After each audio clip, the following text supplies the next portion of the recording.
ஒரு இடத்துல தாய் இல்லைன்னா உலகமே இல்லை. தாய் தன்னோட உயிருக்கும் மேலாக பொறுப்புகள் நிறையா வர வர உங்களோட ஹெல்த் இஷ்யூஸை பார்க்கறது இல்லை, சரியான டயட் ஹேபிட்ஸ் எடுக்கிறது இல்லை. ஃபர்ஸ்ட் டெலிவரியிலேயே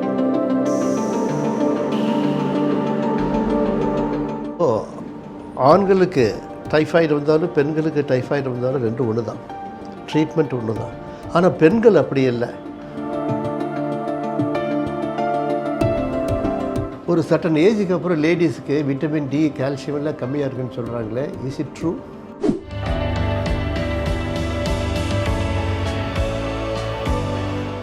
இது வரைக்கும் நம்ம டயபெட்டிஸை பற்றி பேசணும், டயபெட்டிஸ் வித் லேடிஸை பற்றி பேசணும். இதில் ரெண்டும் ஏன் இன்றைக்கி பற்றி பேசுகிறோம் அப்படின்னா, mother is very very important. No one is equal to the mother. என்னுடைய டயபெட்டிக் பேஷண்ட் நல்லா இருக்கணும் அப்படின்னா டைப் 1 டயபெட்டிஸ்க்கு அம்மா இஸ் இம்பார்ட்டண்ட். மேரேஜுக்கு அப்புறம் ஹஸ்பண்ட் இம்பார்ட்டண்ட். டைப் 2 டயபெட்டிஸ்க்கு அவங்க ஒய்ஃபோ அவங்க அம்மாவோ important, mostly for the diet. Especially in South India ladies அவங்களா ஜாஸ்தி கேர் பண்ணிக்கிறது இல்லை. இப்போ எங்கள் அம்மாவுக்கு எதாவது தலைவலின்னா எங்கள் அப்பா கிட்ட சொல்ல மாட்டாங்க, பாவம் அப்பா கஷ்டப்பட்டுட்டு வர்றாரு, ஏதோ சுக்கு மிளகு ஏதோ சாட் போட்டு சரி பண்ணிக்கிறாங்க. இந்த காலத்தில் அப்படி இருக்கக்கூடாது. ஒரு குடும்பத்துக்கு ladies is a pivot. Doctor Divya அவங்க லேடி டாக்டர் இருந்தால் கூட இந்த லேடிஸ் டிசீஸில் ஸ்பெஷலிஸ்ட், கைனகாலஜிஸ்ட். இந்த ஆங்கிளில் நீங்கள் பேசலாம். Mother maybe 25 year R 45 year R 85 year. அம்மா தான். அண்ட் நிறைய மதர்னாலே ரெஸ்பான்சிபிள் தான் இல்லையா?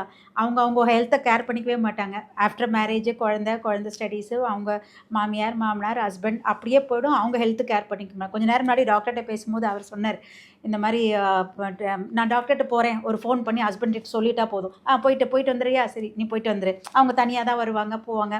ஸோ அந்த கேரிங்கிறது ஃபேமிலியில் ரொம்ப இம்பார்ட்டன்ட் மதருக்கு. ஸோ உங்ககிட்டேருந்து அந்த பெண்களுக்கு எப்படி அவங்க உடம்பை கேர் பண்ணிக்கிறது நீங்கள் கொஞ்சம் சொல்லுங்கள். அனைவருக்கும் வணக்கம். நான் doctor Divya, gynaecologist, working at KG hospital, Coimbatore. ஒரு இடத்துல தாய் இல்லைன்னா உலகமே இல்லை. தாய் தன்னோட உயிருக்கும் மேலாக இன்னொரு உயிரையும் உருவாக்க கொண்டவள். மதர்னா அவ்வளோ ஒரு இம்பார்ட்டன்ஸ்க்குரியவங்க ஒரு ஃபேமிலியில். ஒரு தாய் ஒரு ஃபேமிலியில் போத் ஃபிசிக்கலி அண்ட் மென்டலி உடலளவில் நல்லா ஹெல்த்தியாக இல்லைன்னா அந்த ஃபேமிலி ஹாப்பியாக இருக்க முடியாது. ஸோ நான் இன்றைக்கி ஒரு மதர் அவங்களோட ஹெல்த்தை எப்படிலாம் டேக் கேர் பண்ணிக்கலாம், ஸோ அந்த ஹெல்த்துக்கு எவ்வளோ இம்பார்ட்டன்ஸ் கொடுக்கணும் பற்றி நம்ம டிஸ்கஸ் பண்ணலாம் இன்றைக்கி. ஆண்களுக்கு டைஃபாய்டு வந்தாலும் பெண்களுக்கு டைஃபாய்டு வந்தாலும் ரெண்டும் ஒன்று தான், ட்ரீட்மெண்ட் ஒன்று தான். ஆனால் பெண்கள் அப்படி இல்லை, வேரியஸ் ஸ்டேஜஸ் இருக்குது. தமிழ் அந்த காலத்தில் சொல்லுவாங்க, பேதை, பெதும்பை, மங்கை, மடந்தை, பேரிளம்பன், அப்புறம் முதுமையாள். அப்படி லேடிஸில் ஒவ்வொரு ஏஜுக்கும் ஒரு பர்டிகுலர் டிசீசஸ் இருக்கும். ஃபார் எக்ஸாம்பிள் 10 வயசில் ஒரு பையன் வயிற்று வலின்னா நானும் டாக்டர் சங்கீதா ஹோம் ட்ரீட்மெண்ட் கொடுத்து அனுப்பிச்சிடுவோம். நீங்கள் அதை தான் கொடுப்பீங்க. அந்த 10 வயசு பையன் 40 வயசு ஆகும்போது வயிற்று வலின்னா அவன் சாராயமோ கல்லோ ஏதோ குடிச்சிருப்பான். ஆனால் லேடிஸ்க்கு அப்படியே இல்லை. அந்த லேடிஸ்க்கு பீரியட்ஸ் ப்ராப்ளம், ஓவரிஸ், அதில் வயிற்று வலி வரலாம். இன்னும் கொஞ்ச நாள் போனால் டெலிவரிக்கு அப்புறம் வேறு ஏதாவது வைட்டமின்ஸ் கம்மியாகலாம். பெரும்பாலும் ஆண்கள் எல்லா இடத்துக்கும் வெளியில் போகிறாங்க, சூரிய வெளிச்சம் படுது, விட்டமின் டி வருது. வீட்டில் இருக்கிற லேடிஸ்க்கு அது வர்றதில்லை. So there are age wise disease pattern varies. உங்களுடைய அனுபவத்தை சொல்லுங்க பார்க்கலாம். பொதுவாக 18 வயசுக்கு மேலே இருக்கிற எல்லா லேடிஸும், ஸோ அப் டு 18 இயர்ஸ் பார்த்தீங்கன்னா அவங்க அந்த ஹோம் என்விரான்மெண்ட், அதாவது அப்பா அம்மாக்குள்ளேயே வளர்ந்துருப்பாங்க. ஸோ அவங்களுக்கு அந்த வெளி என்விரான்மெண்ட் எக்ஸ்போஷர்ஸ் அவ்வளவு இருக்காது. ஸோ 18 இயர்ஸ்க்கு அப்புறம் தான் ஃபர்ஸ்ட் அவங்க காலேஜ் போவாங்க, தென் கம்ஸ் மேரேஜ் லைஃப், தென் ஒரு புதுசாக இன்னொரு ஃபேமிலிக்குள்ளே புதுசாக ஒரு என்ட்ராக போகிறாங்க. ஸோ 18 இயர்ஸ்க்கு மேலே பார்த்தீங்கன்னா எல்லா லேடிஸும் ஃபிசிக்கலாகவும் சரி, உடல் ரீதியாகவும் சரி, மன ரீதியாகவும் சரி, நிறையா சேஞ்சஸ்க்கு அவங்க ஃபேஸ் பண்ணுவாங்க. ஸோ அந்த ரீப்ரொடக்டிவ் ஏஜ் குரூப் நம்ம ஜென்ரலாக சொல்கிறது ஒரு 20 to 35 இயர்ஸ்க்குள்ளார என்னென்ன காமன் ப்ராப்ளம்ஸ் அவங்க ஃபேஸ் பண்ணலான்னா, ப்ளீடிங் இஷ்யூ, பீரியட்ஸ் ப்ராப்ளம், அதாவது இர்ரெகுலர் சைக்கிள்ஸ், பீரியட்ஸ் ஹெவியாக போகலாம், இல்லை பீரியட்ஸ் 2-3 மாதம் வராமல் இருக்கலாம். ஸோ இது ஒரு காமன் இஷ்யூஸ். ரெண்டாவது பார்த்தீங்கன்னா ஒன்ஸ் தே கெட் மேரிட், மேரேஜுக்கு அப்புறம் அடுத்தது ப்ரெக்னென்சி இஷ்யூஸ். ஸோ ப்ரெக்னென்சி ஆகாமல் இன்ஃபர்டிலிட்டி இஷ்யூஸ் ஃபேஸ் பண்ணலாம். ஸோ அப்படி சப்போஸ் ப்ரெக்னென்சி ஆனாலும் த்ரூ அவுட் அந்த 9 months வரைக்கும் ப்ரெக்னென்சியில் வர மெடிக்கல் காம்ப்ளிகேஷன்ஸ் இல்லாமல் ஹவுக்கம் ஒரு ஹெல்த்தி ப்ரெக்னென்சியாக கொண்டு போகிறது. ஸோ இந்த மாதிரி இஷ்யூஸ் அந்த ரீப்ரடக்டிவ் ஏஜ் அப்போ ஃபேஸ் பண்ணுவாங்க. ஸோ ஒரு 40+, அதாவது மெனோபாஸ், ப்ரீ மெனோபாஸ், 45க்கு மேலே நம்ம ஜென்ரலாக நம்ம இந்தியன் செட்டப்பில் மெனோபாஸ் ஏஜ்னு சொல்லுவோம். ஸோ பிஃபோர் 45, அந்த 40 to 45 ப்ரீ மெனோபாஸ் ஏஜ்னு சொல்லுவோம். ஸோ அந்த காலகட்டத்தில் அவங்க ஃபேஸ் பண்ணுற ப்ராப்ளம்ஸ் என்னவா இருக்கலாம்னா, அகெயின் அதே பீரியட்ஸ் ப்ராப்ளம் இருக்கலாம், வயிற்றில் கட்டி இருக்கலாம், அதாவது ஃபைப்ராய்ட் சொல்லுவோம், அடினோமயோசிஸ் சொல்லுவோம். ஸோ அந்த மாதிரி ப்ராப்ளம்ஸ் இருக்கலாம். ஸோ மெனோபாஸ் ஆகிறதுக்கு அப்புறம் வேறு என்ன ப்ராப்ளம்ஸ் ஃபேஸ் பண்ணலான்னா, ஒன்ஸ் மெனோபாஸ் ஆக போகுது அவங்க நார்மலாக உடம்புல இருக்கிற ஹார்மோன்ஸ், அதாவது மெயினாக ஈஸ்ட்ரஜன் ஹார்மோன்ஸ் கம்மியாகும். ஸோ ஈஸ்ட்ரஜன் ஹார்மோன்ஸ் கம்மியாக போகுது அவங்களுக்கு தூக்கம் வராது, நைட் அப்போ ரொம்ப ஸ்வெட்டிங், அதாவது ஹாட் ஃப்ளஷஸ்ன்னு சொல்லுவோம். ஸோ ரொம்ப பாடியே வந்து ரொம்ப ஹாட்டாக இருக்கிற மாதிரி ஃபீல் பண்ணுவாங்க. எமோஷ்னலாகவும் பார்த்திங்கன்னா ஒரு எமோஷ்னல் இன்ஸ்டெபிலிட்டியாக இருப்பாங்க. ரொம்ப வந்துட்டு அடிக்கடி கோபம் வரலாம். ப்ளஸ் வந்துட்டு ரொம்ப இரிட்டபிளாக இருப்பாங்க. மோஸ்ட்டாக அந்த ஈஸ்ட்ரஜன் கண்டென்ட் கம்மியாகிறனால அடிக்கடி வந்து அவங்க யூரின் இன்ஃபெக்ஷன், வெஜினல் ட்ரைனஸ் அந்த மாதிரி ப்ராப்ளமும் ஃபேஸ் பண்ணுவாங்க. இதில் என்ன மோஸ்ட் காமனாக நம்ம இப்போ இந்தியன் செட்டப் சினாரியோவில் ஃபேஸ் பண்ணுறோன்னா, லேடிஸ் ஜென்ரலாக வந்து அவங்களுக்கு என்ன தான் ஹெல்த் இஷ்யூஸ் இருந்தாலும் ஸோ ஃபர்ஸ்ட் அவங்க இம்பார்ட்டன்ஸ் கொடுக்குறது அவங்க குழந்தைங்களுக்கும் அவங்க ஃபேமிலி மெம்பர்ஸ்க்கும். ஸோ என்ன தான் வந்து ஹெல்த் இஷ்யூஸ் ஃபேஸ் பண்ணாலும் அவங்க ஓப்பனாக வந்து எல்லாருக்கிட்டையும் டிஸ்கஸ் பண்ணுறது கிடையாது. ஸோ மேபி ஒரு விஷயம் என்னென்னா, மேபி ஃபேமிலி மெம்பர்ஸ் அவங்களுக்கு அந்த அளவு ஃப்ரீடம் கொடுக்காதது ஒன்றா இருக்கலாம். ஸோ அவங்கக்கிட்ட வந்து நான் சொல்ல வேண்டியது ஒன்றுன்னா, எல்லா லேடிஸும், அதாவது எஸ்பெஷலி மதர்ஸ், அவங்க இவ்வளோ தூரம் தியாகம் பண்ணுறாங்க. ஸோ நம்ம ஒரு ஸ்டெப் போய் அவங்கக்கிட்ட ஃப்ரீயாக வந்து அவங்களுக்கு ஏதாவது ஹெல்த் இஷ்யூஸ் இருக்குதா, ஏதாவது ஷேர் பண்ண விரும்புகிறாங்களா, ஏதாவது பேச விரும்புகிறாங்களான்னு சொல்லிட்டு நம்ம ஃப்ரீயாக பேச போகுது. நம்ம ஃபேமிலி மெம்பர்ஸ் ஆஸ் ஒரு கைடன்ஸ், ஒரு ஹோப் கொடுக்க போகுது. They will come up with the problems. So அது ஏர்லியராக நம்ம ட்ரீட் கொடுத்தோன்னா ஸோ ரொம்ப டிலேட் ட்ரீட்மெண்ட் அவசியப்படாது. ஸோ அது ஏர்லியராக வந்து அவங்கள க்யூர் செஞ்சுக்கலாம். இந்த ப்ராப்ளம் மெயினாக எல்லாரும் அந்த 45+ அந்த மெனோபாசல் ஸ்டேஜில் தான் they are facing. So menopausal stage அப்போ அந்த 45+ மேலே போகும்போது என்ன இஷ்யூஸ் ஆகுதுன்னா, ஃபேமிலியில் அவங்க பசங்க எல்லாம் பெரிய பசங்களாகிடுவாங்க, ஒன்ஸ் மேரிட் ஆயிடுவாங்க. ஸோ ஜென்ரலாக லேடிஸ் என்ன நினைப்பாங்க, சரி நம்ம ஹஸ்பண்டுக்கும் டிஸ்டர்ப் பண்ணக்கூடாது, அவங்க தொந்தரவு கொடுக்கக்கூடாது, நம்ம பசங்களையும் தொந்தரவு கொடுக்கக்கூடாது, பாவம் அவங்க ஒரு ஃபேமிலியாக இருக்கிறாங்க. ஸோ நான் சொல்ல வேண்டியது, லேடிஸ் எந்த இஷ்யூஸாக இருந்தாலும் at least they should come up, family members கூட டிஸ்கஸ் பண்ணணும். இல்லைன்னா at least they should visit a doctor. இல்லை, நீங்கள் சொல்கிறீங்க மெயின் இம்பார்ட்டண்ட் அம்மாவாக இருந்தாலும் தங்கச்சியாக இருந்தாலும் அக்காவாக இருந்தாலும் மனம் விட்டு பேசணும். ஆனால் பல லேடிஸ் என்ன நினைக்கிறாங்கன்னா, நம்ம ஹாஸ்பிட்டல் போனால் செலவாகுமே, ஹஸ்பண்ட் ரிட்டையர்ட் ஆகிட்டாரு, பையன் அமெரிக்காவுக்கு போயிட்டான், மருமகள் ஒரு மாதிரியாக இருக்கேன்னு சொல்லி மென்டலி ஆர் தே டிப்ரெஸ்டு மச் வர்ஸ் தேன் அதே ஏஜ் இருக்கிற மேல். 60 வயசு மேலுக்கும் 60 வயசு ஃபீமேலுக்கும் மென்டலி எனி டிஃப்ரென்ஸ் இந்த டிசீஸ் பேட்டர்ன். மேல் எப்பயுமே ஜென்ரலாக பார்த்தோன்னா ஒரு சின்ன இஷ்யூ இருந்தாலும் அவங்க வெளியே காட்டிடுவாங்க ஃபேமிலியில்.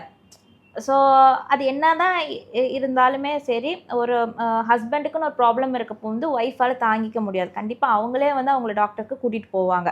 அதே மாதிரி குழந்தைங்களுக்கும் சரி, ஒரு சின்ன சளி காய்ச்சல் எது இருந்தாலும் வந்து பையன் பெரிய பையனாக 20 வயசு 25 வயசு கல்யாணம் ஆனாலும் சரி, பையனுக்கு சப்போஸ் உடம்பு சரியில்லைன்னா அம்மா தான் வந்து ஃபஸ்ட்டு அவங்கள வந்து டேக் கேர் பண்ணுறதும் சரி, ஹாஸ்பிட்டல் கூப்பிட்டு போகிறதும் சரி ஒரு அம்மாவாக தான் இருக்கும். பட் ஒரு அம்மாக்குன்னு பிரச்சனைன்னு வரப்போ வந்து ஷீ இஸ் ரெடி டு பேர். நம்ம போய் மற்றவங்களுக்கு தொந்தரவு கொடுக்கக்கூடாது, நம்ம அடுத்தவங்களுக்கு பாரமாக இருக்கக்கூடாதுன்னு நினைக்கிறாங்க. பட் ஆனால் அவங்களுக்கு ஒரு விஷயம் புரியறதில்ல, அந்த ஹெல்த் இஷ்யூ அது எவ்வளோ பெரிய விஷயமா அவங்கள லைஃப்பை பாதிக்கப்படுதுன்னு சொல்லிட்டு. முன்ன சொன்ன மாதிரியே நான் ஒரு அம்மா வந்து ஹெல்த்தியாக இருந்தால் தான் ஃபேமிலி ஹெல்த்தியாக இருக்க முடியும். அம்மாங்கிறது ஒரு ஃபேமிலியில் தூண் மாதிரி. ஒரு தூண் உடஞ்சிச்சுன்னா அந்த பில்டிங்கை நம்ம மறுபடியும் ரீகன்ஸ்ட்ரக்ட் பண்ண முடியாது. ஸோ நான் ஒவ்வொரு தாய்மார்களும் அட்லீஸ்ட் வருஷத்துக்கு ஒரு தடவையாச்சு ஒரு மாஸ்டர் செக்கப் பண்ணிக்கலாம். So master checkup, women's master checkup பண்ணுறதுனால என்னென்ன அட்வான்டேஜ்னால், ஒன்று நம்ம உடம்பு சீராக இருக்கிறதா, நல்லபடியாக இருக்குதான்னு பார்த்துக்கலாங்க சார். இன்னொன்று, சப்போஸ் அவங்களுக்கே தெரியாமல் இஷ்யூஸ் இருக்கலாம். ஸோ அது ஒரு சான்ஸ் வெளியே வர்றதுக்கு. ரெண்டாவது என்னென்னா ஃபிசிக்கல் ஆக்டிவிட்டீஸ். ஜென்ரலாக ஹவுஸ் ஒய்ஃப்ஸும் சரி, ஒர்க்கிங் லேடிஸும் சரி சொல்கிறது என்னென்னா, ஒர்க் பண்ணிவிட்டு ஒர்க் பிளேஸ்லேருந்து இப்போ ஈவினிங் ஒரு 5 o'clock வீட்டுக்கு வரேன்னா வந்து சமைக்கிறதுக்கே கரெக்டாக இருக்குங்க, பசங்க பார்க்குறது கரெக்டாக இருக்குது. ஸோ ஒரு ஃபிசிக்கல் ஆக்டிவிட்டி பண்ணுறதுக்கே time. This is a common thing எல்லா ஒர்க்கிங் விமன்ஸும் சொல்கிறது. பட் அட்லீஸ்ட் அவங்க ஹெல்த்துக்காக அவங்க ஃபேமிலிக்காக, ஏன்னா இவங்க ஹெல்த்தாக இருந்தால் தான் ஃபேமிலியை பார்க்க முடியும், பசங்களை பார்க்க முடியும். அதுக்காச்சும் அட்லீஸ்ட் 2 days ஒன்ஸ் ஒரு 1 hour ஸ்பெண்ட் பண்ணி they can go for a physical activities, either by walking, jogging. ஜிம்மில் சேரணும்னு நான் சொல்லலைன்னு, அட்லீஸ்ட் வீட்டை சுற்றி ஒரு வாக்கிங்கோ, ஒரு ஜாகிங், அந்த மாதிரி பசங்களை கூட்டிகிட்டு கூட ஒரு வாக்கிங் மாதிரி ஏதாவது ஒரு physical activities they can have. நம்ம வீட்டில் வாங்குகிற ஒரு வண்டிக்கே வந்து வருஷத்துக்கு ஒரு தடவை இன்சூரன்ஸ் பண்ணுறோம், சர்வீஸ் பண்ணோன்னு அவ்வளோ முக்கியத்துவம் தரோம். இது வந்து நம்மளோட ஹெல்த் இஷ்யூஸ், எஸ்பெஷலி லேடிஸ். ஜென்ஸை விட வந்து நம்ம ladies we are facing a lot of problems. So better I would like இந்த மதர்ஸ் டேலையாச்சு at least they can have 2 resolutions. 1, physical activities and healthy diet. Second thing, you can have an annual women's health checkup. At least வருஷத்துக்கு ஒரு தடவை தான் செலவு பண்ணுறாங்க. பெண்களுக்குன்ட்டு prevent பண்ணுற மாதிரி ஏதாவது வேக்சின்ஸ் இருக்குங்களா? நான் கேள்விப்பட்டேன் இந்த சர்வைக்கல் கேன்சர் வராமல் இருக்கிறதுக்கு செல்ஃப் பிரெஸ்ட் எக்ஸாமினேஷன். நம்ம நாட்டில் எத்தனை பெண்களுக்கு அந்த நாலேஜ் இருக்குது? அந்த நாலேஜ் வரத்துக்கு ஆஸ் எ லேடி டாக்டர் நீங்கள் என்ன அட்வைஸ் பண்ணுறீங்க? இப்போ ப்ரெசன்ட் சினாரியோ நம்ம இந்தியன் கவர்மெண்ட்டே மக்களுக்கு வந்து they are creating an awareness about cervical cancer. cervical cancerங்கிறது கர்ப்பவாய் புற்றுநோய். கர்ப்பவாய் புற்றுநோய் வராமல் இருக்கிறதுக்கு தான் நம்ம அந்த vaccine HPV human papilloma virus வேக்சின்ங்கிறது நம்ம இப்போ அட்மினிஸ்ட் பண்ணுறோம். முன்னாடிலாம் வந்து அந்த HPV வேக்சின் ரொம்ப காஸ்ட்லியாக இருக்கும், only private hospital setup, private செட்டப்ஸில் மட்டும்தான் கொடுத்துட்ருந்தோம். பட் இப்போ ப்ரெசன்ட் கவர்மெண்ட்டு நம்மளே ஃப்ரீயாக வந்து மக்களுக்கு கொடுத்தா மக்கள் நிறைய அட்வான்டேஜ் ஆவாங்க. ஸோ அந்த low class, low social economic பீப்புளும் வந்து இதனால் பயனடைவாங்கன்னு சொல்லிட்டு ஆஸ் இட்ஸ் நவ் கவர்மெண்ட் வந்து தேர் டேக்கிங் ஸ்டெப்ஸ் அதை ஃப்ரீயாக கொடுக்கறதுக்கு. So since it is a more costly, அவங்களால அஃபோர்ட் பண்ண முடியாதனால so government is taking initiatives to give freely for our people. எந்த ஏஜில் கொடுக்கலாங்க? புக்கில் என்ன சொல்கிறாங்கன்னா above 14 years. So 14 to 19 years. So above 14 years both boys and girls vaccine போட்டுக்கலாம். ஸோ வேக்சின் வந்து 3 வெரைட்டி இருக்குது, பைவேலண்ட், குவாட்ரிவேலண்ட், நானோவேலண்ட். பைவேலண்ட்னா 2 ஸ்ட்ரெயின் கவர் பண்ணும், குவாட்ரிவேலண்ட்னா 4 ஸ்ட்ரெயின் கவர் பண்ணும், நானோவேலண்ட்னா 9 ஸ்ட்ரெயின்ஸ் கவர் பண்ணும். பட் இதில் எது பெஸ்ட்டுன்னு கேட்டிங்கன்னா 9 ஸ்ட்ரெயின்ஸ் கவர் பண்ணுற நானோவேலண்ட் வேக்சின் இஸ் பெஸ்ட். அதனால் குவாட்ரிவேலண்ட்டும் பைவேலண்ட்டும் அது குறைவாக இடப்பட வேண்டாம். எந்த வேக்சின் போட்டாலும் இட் இஸ் பெனிஃபிட் தான். பட் ஒரே ஒரு விஷயம் என்னென்னா, வேக்சின் போட்டோன்னா அப்போ கம்ப்ளீட்டாக 100% cervical கேன்சர் நம்ம லைஃப் லாங் வராதுங்கிறது அந்த ஒப்பீனியன் தப்புங்க. அதாவது அந்த குறிப்பிட்ட ஸ்ட்ரெயின்ஸ், அந்த 9 ஸ்ட்ரெயின்னா அந்த 9 ஸ்ட்ரெயின் அந்த மட்டும்தான் கவர் பண்ணுங்க. சப்போஸ் அந்த வைரஸ் அந்த 9 ஸ்ட்ரெயின் அப்பாற்பட்டு வேறு ஸ்ட்ரெயின் ஏதாவதுனால அதனால் வந்துச்சுன்னா பாதிப்பு ஏற்படலாம். முடிஞ்ச வர 90% these vaccines are covering. They are trying to prevent the cervical cancer. ஒரு சட்டன் ஏஜுக்கு அப்புறம் லேடிஸ்க்கு விட்டமின் டி, கால்சியம் எல்லாம் கம்மியாக இருக்குன்னு சொல்கிறாங்களே, is it true? Yes, of course. அதுக்கு மெயின் ரீசன் என்னென்னா, ப்ரெக்னென்சி அப்போ பிஃபோர் ப்ரெக்னென்சி ஃபேமிலியில் இருக்கனால நம்ம அம்மா அப்பா கூட இருக்கவங்க எல்லாரும் சரி நமக்கு வந்துட்டு டயட் இம்பார்ட்டன்ஸ் கொடுத்து நல்ல நல்ல ஃபுட்ஸ் எல்லாம் கொடுக்குறாங்க. ஸோ நமக்கும் கமிட்மெண்ட்ஸ் கிடையாது. ஸோ பிஃபோர் மேரேஜ் அப்போ நல்ல ஹெல்த்தியான டயட்ஸ் எடுக்கிறோம். ஸோ ஒன்ஸ் மேரேஜ் ஆகி ஃபர்ஸ்ட் ப்ரெக்னென்சி அப்போ கூட சரி சின்ஸ் இட்ஸ் ஃபர்ஸ்ட் ப்ரெக்னென்சின்னு சொல்லிட்டு நம்ம ரொம்ப இம்பார்ட்டன்ஸ் கொடுத்து இந்த டயட் கான்ஷியஸாக இருந்து நம்ம ஹெல்த்தி டயட் நம்ம எடுக்கிறோம்.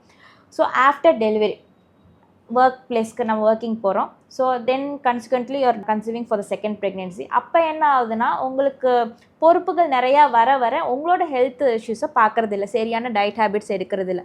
ஃபர்ஸ்ட் டெலிவரியிலேயே பாதி கலோரிஸ், பாதி விட்டமின் டிஸ் எல்லாமே போயிடுது.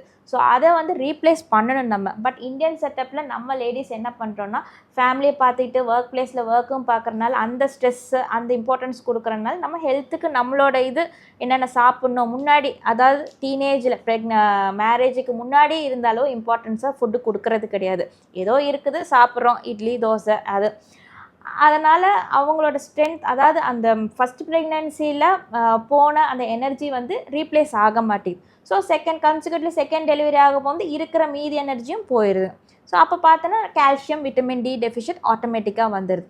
ஸோ இது மீதி இருக்கிற ஒரு 10% அந்த விட்டமின் டி, கால்சியம் அப்படியே பாடியில் இருக்கனால ஆல்மோஸ்ட் லைக் 35 years 40 years வரைக்கும் அப்படியே மேனேஜ் பண்ணிட்டு வரோம். ஸோ 40க்கு மேலே டோட்டல் டெப்ளீஷன் ஆக போகும் தான் ஆட்டோமேட்டிக்காக லேடிஸ் காமன் கம்ப்ளைண்ட்ஸ், நீ பெயின், பேக் பெயின்.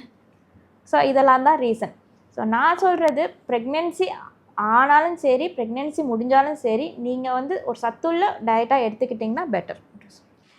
மிக்க நன்றி sir. Doctor Giri, doctor Sangeetha ma'am, doctor Divya.